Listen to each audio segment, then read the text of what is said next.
We are here today from the traditional lands of the Musqueam, Squamish, and Tsleil-Waututh for the Vibrant by Day, Vibrant by Night panel. I'm joined here today by Nate SABINE, Director at Blueprint, KRISTINA LAO, Artist, Activist, and Entertainment Consultant, and Vancouver City Councilor Sarah KIRBY-YUNG. I'm NOLAN MARSHALL, President and CEO of the Downtown Vancouver Business Improvement Association. I want to start with just a really easy, simple question. What's your connection to Vancouver's daytime entertainment and nighttime economy? Well, working with Blueprint, we own a couple of the bigger venues on the street. So we own Venue, which there's a lot of live music and it's also a nightclub, and then Colony, which is sort of a family-friendly video games, bar, pub sort of thing. And the family that owns Blueprint has had those locations for almost 20 years. So that's what I do mostly during the day, doing the brand stuff and sponsorship and things like that. But I've been on the street in one way, shape, or form for 26 years. I started working on the street in '96.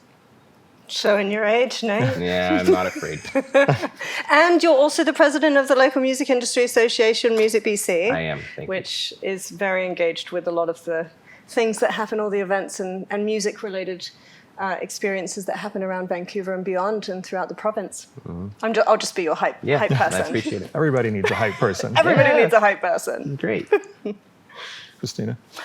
I moved here when, it was probably 6 years ago now. So I'm from Hong Kong. I moved around a lot as a child and growing up. Lived in Melbourne, lived in London and in West Sussex, like kind of near Brighton, and New Zealand for a while. So I had quite a global upbringing, and I landed in Vancouver 2015 and quickly as an artist realized that there weren't the kind of places that I felt I needed to go and play in order to kind of climb this artist ladder.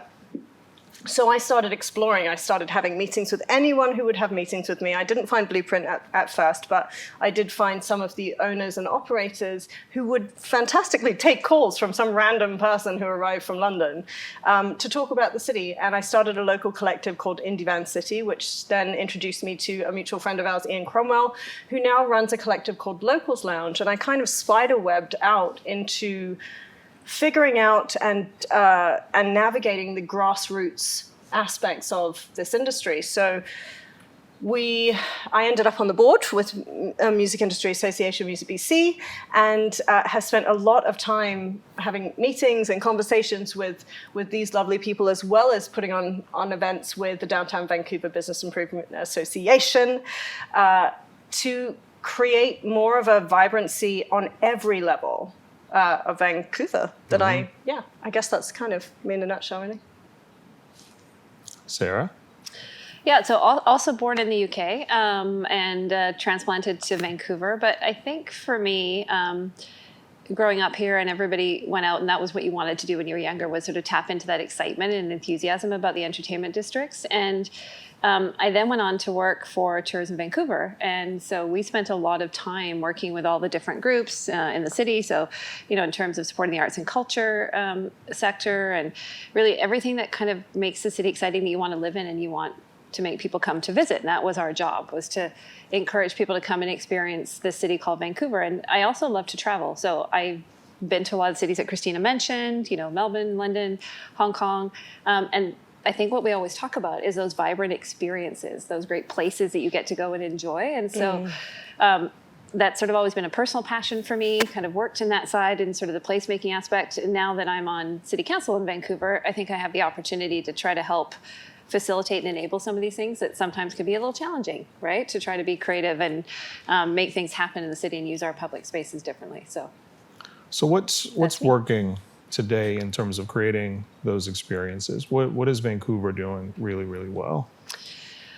I think that we have a moment in time after the COVID pandemic, and I kind of call it the silver lining to the COVID cloud, where it's actually kind of been the catalyst for people to come together and really work together. Because when that was threatened, when we couldn't as humans come together and connect and be in those places and spaces, I think we've all really felt the impact of that. And so to me, it just really highlighted how important that is. And so I think it's created this positive platform to carry forward, to work more closely together and to look at things like regulations. And you've seen things like pop-up patios and, things in creating patio culture and things that we couldn't have done before because people are like, oh no, how will traffic move? And, that you've got to make sure that, there's life safety considerations and all those things. And now it's just like, let's be more creative and work together. So I hope there's more openness to ideas and that we can all kind of come together and move it forward, because these are places and spaces that people connect. It's very human, right? At a very visceral level. Yeah.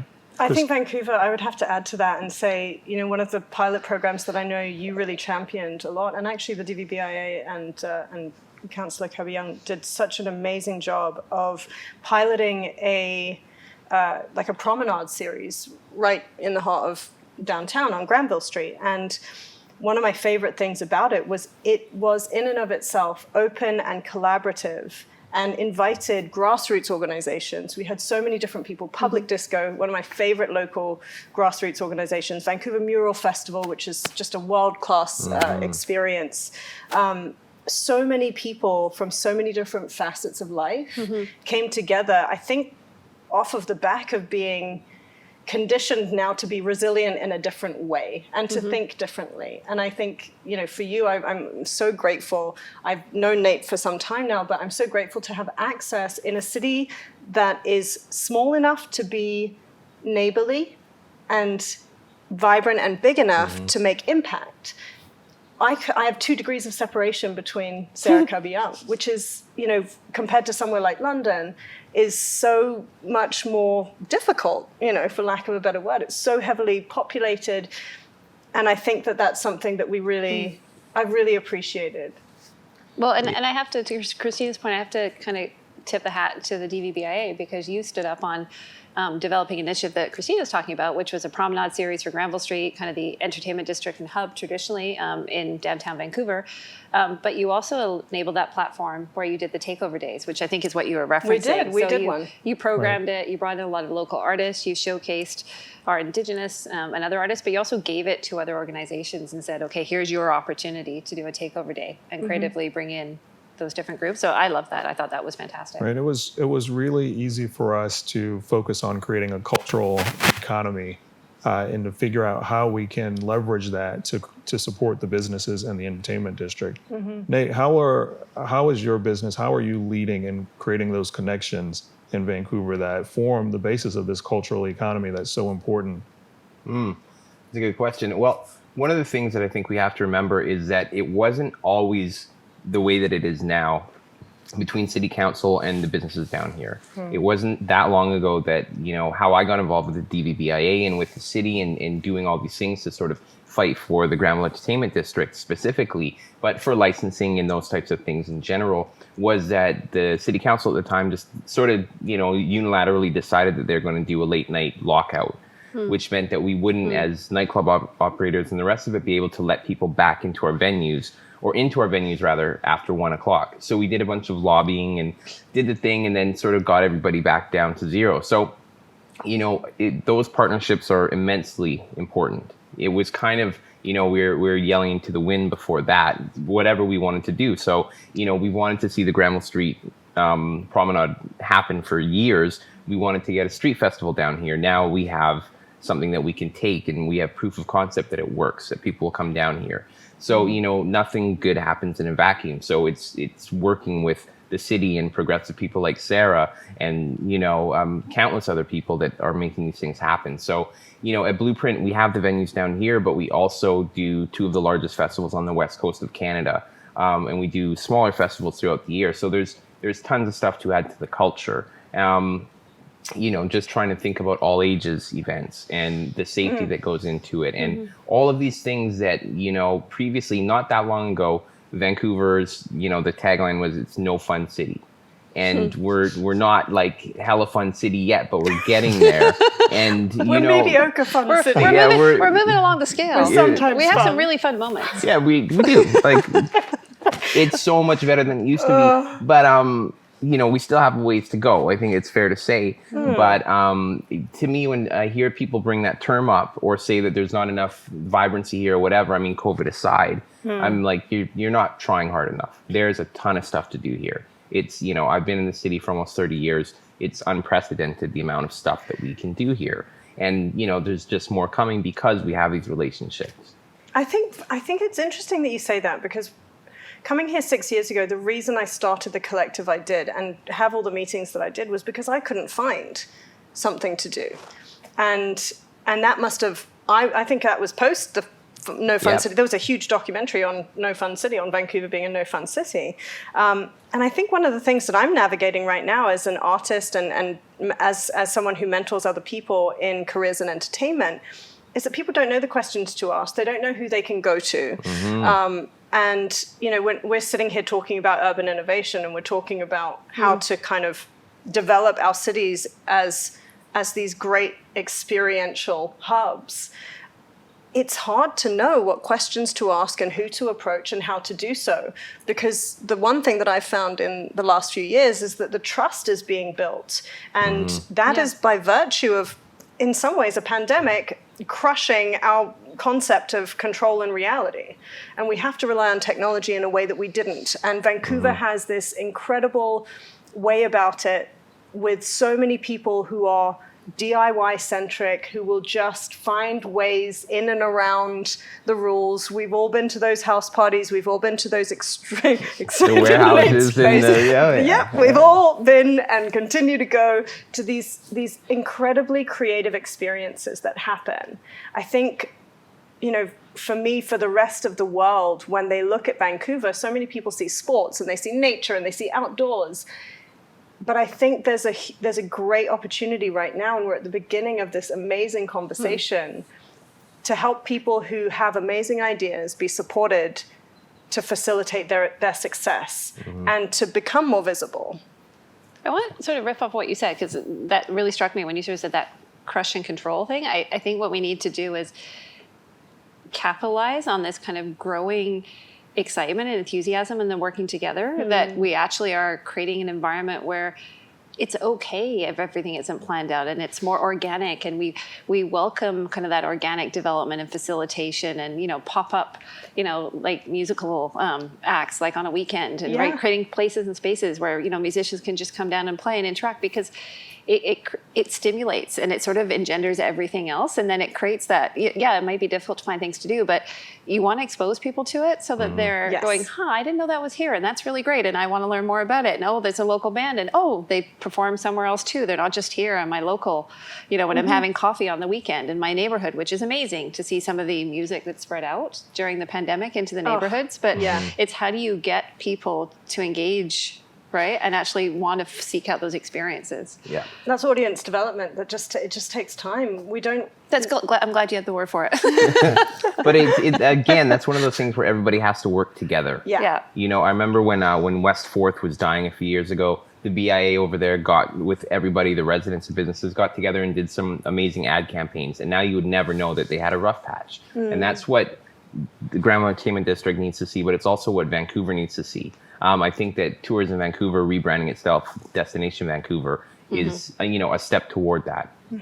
We're not just competing in terms of our recovery with the guy down the street or the west side of town or Alberta or something. We're competing with the world. What's going to compel people to come here, and then what's going to compel the locals to start coming out again and stay in great here. Numbers, and stay here as Absolutely. artists. So many people, we talk about export all the time. Vancouver also, from an acting perspective, is known for being that city that could be any city. In and of itself, that says something. And I don't think it's a bad thing. I'm not trying to cut my paycheck, but as an actor, but I will say that, Vancouver, I'd love to know what you think about the change of its identity over the years. As the Downtown Vancouver Business Improvement Association, you've watched, especially places like Granville Street, go through these different iterations. And I'd be so interested to know how you're seeing it morph and what you think needs to happen. Yeah, it's challenging because I've only been in Vancouver for less than 6 months now. And Tell me about New Orleans. And I then. come.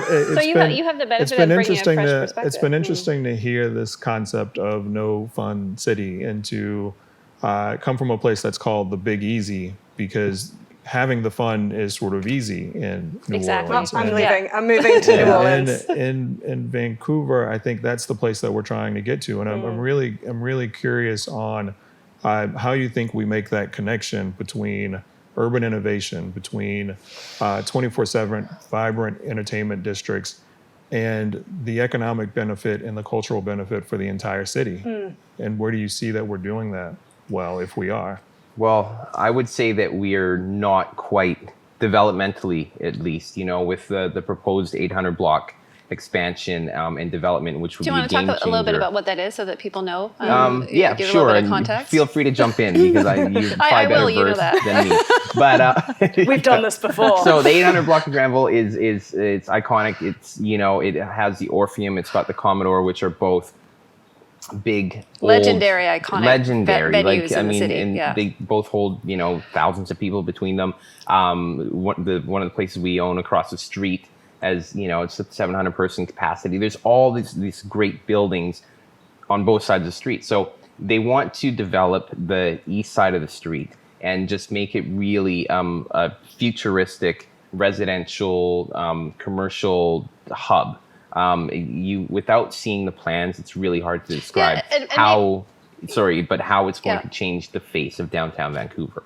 Yeah, I was going to say, I was going to build on that for a little bit of history too. You're talking about iconic venues like the Commodore where bands have played. And if you ask somebody in Vancouver, like, did you see a band? It was like, yes, I saw it, and it was at the Commodore. The dance floor moves, and the Orpheum Theater is there, which is the home of the VSO, and it's one of the beautiful historic venues. And so you've got historic architecture with a proposal that Nate's talking about to put a more futuristic style kind of office and other cultural uses on the top that would add a significant amount more density, but bring some life and energy to the street. But it would be a real juxtaposition of kind of this, and revitalization of your traditional entertainment venues that have all this heart and legacy in the city with this kind of futuristic architecture. Kind of like if you think about the Louvre and the pyramid outside of it next to the historic buildings. Exactly. It's about integrating it well. Because we also have the laws about keeping the facades, which I think is really important when you start talking about this stuff, because you don't want to erase the history, not entirely at least. So,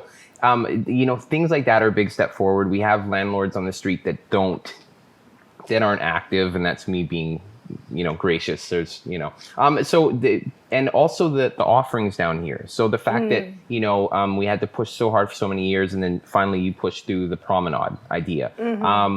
There is a bit too much sameness with the offerings down here in terms of nightclubs, bars, that sort of thing. Again, the strip 15 years ago looked a lot different than it does now. It was kind of like everyone was doing their thing.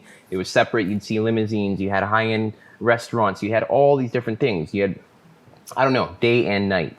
It didn't just rely on, like it kind of does now, on the nighttime economy, which was, again, that's something that came out of the whole lockout talks a few years ago, and we ended up flying in Mirik Milan, who was the original nightmare in the whole world, and now lots of cities have nightmares. But nightmare, not as in a bad dream, but more as in the mayor of the night.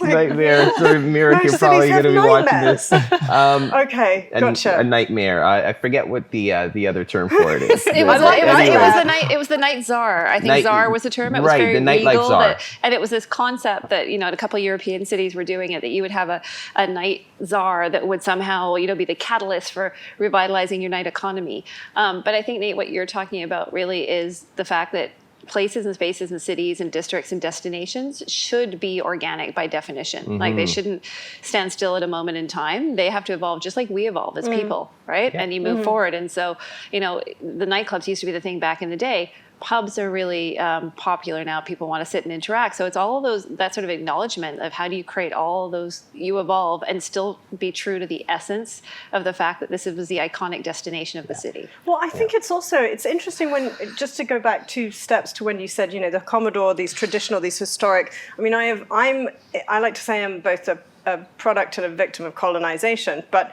when you, being mixed race, you wake up in the morning and you look at a thing and you say, I'm going to design this thing to be state of the art today. That's what the Commodore was. They didn't go, oh, we're going to uphold the thing before. At some point, being a Hong Kong citizen as well and knowing how I love Hong Kong. Oh, it's so great. I love Yeah. it. But, you know, they are very iterative, and it is for better and worse. And I do think there is a lot to be said for upholding tradition. And when something becomes an iconic, venue or space or institution of any kind, I think there's something to be really honored there. Like you said, I think it's really important to understand and to have conversations with people who are going to be a part of the future that we all say that we're trying to build. And I think that's the one thing, again, as we are in this global forum for urban innovation, we need to talk about the people who are actually going to be enjoying these for the next 20 years. I love that you brought up the all ages side of things. I love that you brought up pubs and the experiential nature of places like Colony that happen, that are, games and immersive. And as we move into the next phase of humanity, we are also experiencing this massive exponential rise in digital technology that a lot of people in generations that are above us are not able to iterate the same way that younger emerging artists, creatives, and creator consumers are doing. So we need to be really creating frameworks to listen and facilitate better inroads into what those futures could look like. So Granville Street was an amazing example, I think.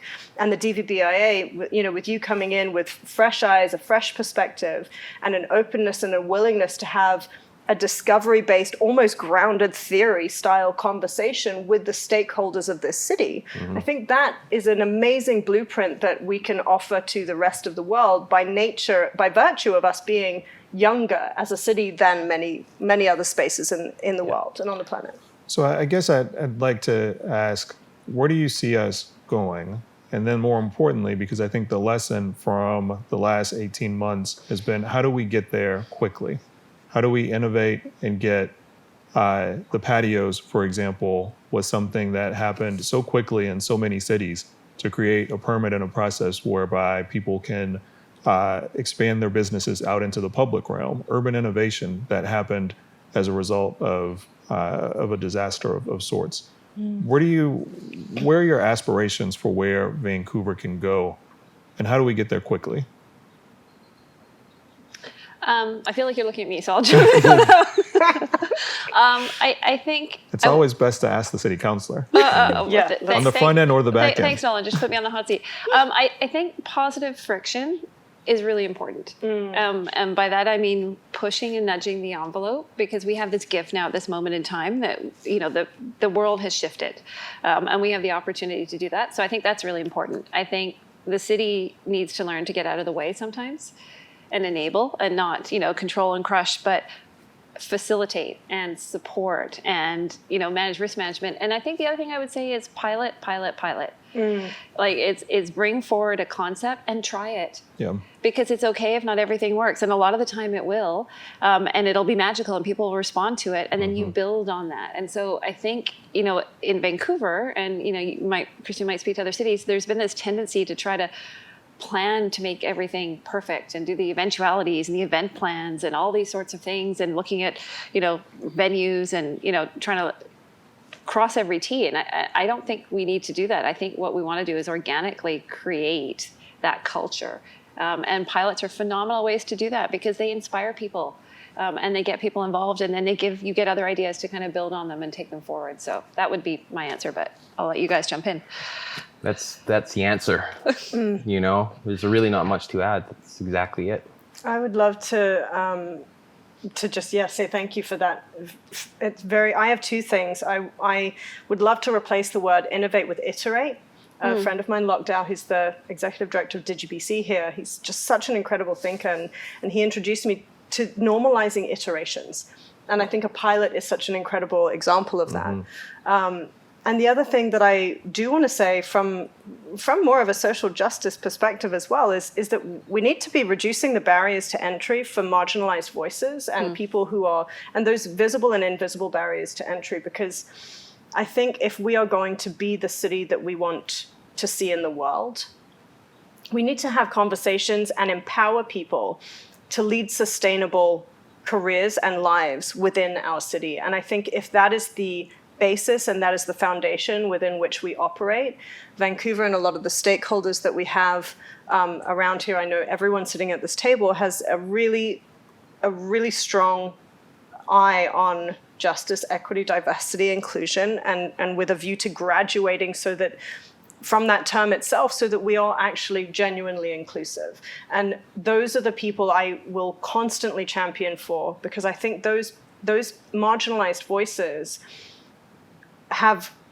so much potential. We need more leadership training and mentorship and facilitative mentorship that, again, I'm very grateful to have sitting around this table. I'm preaching to the choir here, but I think that's a massive lesson for other cities in the world, is to iterate and to use facilitative leadership models to empower the people who are going to enjoy the city that we say we're trying to build. I think it's a responsibility, but I also think it's, building on what you're saying, I also think it's an opportunity, because those voices that haven't been empowered are actually adding and can add so much richness to the entertainment experiences that we have.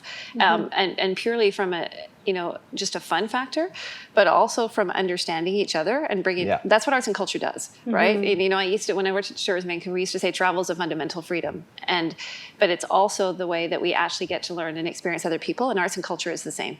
That's what builds bridges and understanding. And so we have a lot of richness here. We have huge, for those that don't know, cultural diversity in Vancouver. I think 52% of our city are visible minority, although I don't know why they say minority if it's more than half. It's just who we are as people. And we have an incredible, you started with the land acknowledgement. We have incredibly rich Indigenous cultures here. So translates into a lot of untapped potential. And so I think it's a responsibility, but I also think it's an exciting opportunity. I do. I think, normalizing, having conversations, having difficult conversations, and normalizing pilots would be, fantastic. We'll work on that. Okay. I think the challenge is really, how do you get folks who are involved in the culture, how do you get them to have equity in the economy, right? How do you get them to own their cultural product? How do you move forward with musicians, artists, and all the support folks? How do you get them to have a place in this future Vancouver? And that really is the challenge. But I think to the counselor's point, pilot, but people-focused pilots, right? Always with what's the measured outcome, it's what's the impact on people. And so if we could conclude with just, how do you think people will experience Vancouver in the future?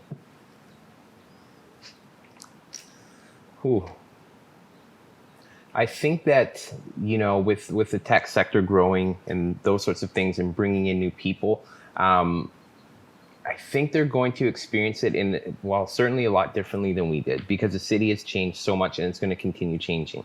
Vancouver is, by all measures, one of the more popular places to live in the world, and I don't see that changing for a long time. So I kind of think that this is the beginning, and again, COVID aside, it's the beginning of, we're on the precipice. And I've been saying this for a few years now, but I still believe it's true, of becoming a great city. And it's going to take a long time, and it's going to take a lot of partnership and iteration, not innovation, and all of those things. But it's going to look so much different, that I think that people are going to interact with Vancouver first a lot digitally, before they make their decisions to move here, to come here on vacation, to do whatever they're going to experience the city as, and then come, and hopefully they're going to see a lot more diverse offerings. That would be, hopefully that's what it is. Someone comes to Vancouver and our entertainment and culture is representative of us as a society. To choose your own adventure. It's a great way of thinking about it. Choose your own adventure. But we've got to set up the adventures for people to have. Right? We got to write that book to a certain extent. Well, thank you all for joining us, Sarah, Kristina, Nate. Really enjoyed it. Really appreciate it. Thank you. Thank you.